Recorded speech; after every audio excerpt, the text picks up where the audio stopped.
Andai sudah tertanggal, nanti payah mengawal. Naya mangsanya tak pasal-pasal, kena ngomel-ngomel yang bukan-bukan, habis keluar novel. Mi yang mencari hal,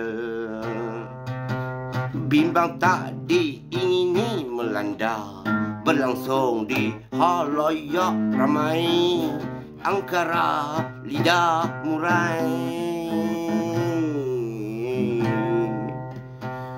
Mulut tu tolong kunci ketat sikit bila berada di majlis keramaian, kan bersua dengan berbagai orang yang dijemput. Bukan apa takut nanti tak tergaru-garu pula.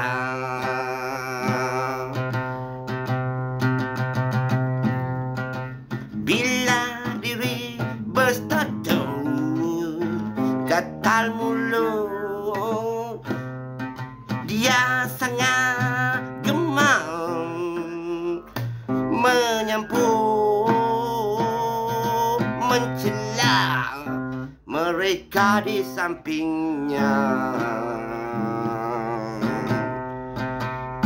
Ada saja tak kena di pandangannya,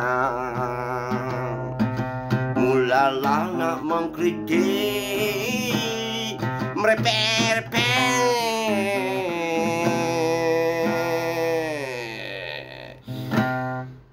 berbisik pada kaum di sebelahnya.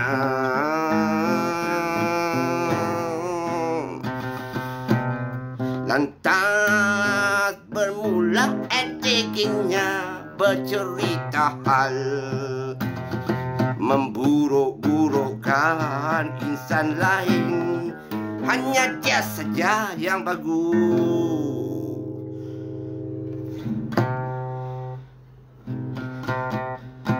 Gatal mulut, suka menyampuk, gatal mulut, suka mengkritik, gatal mulut,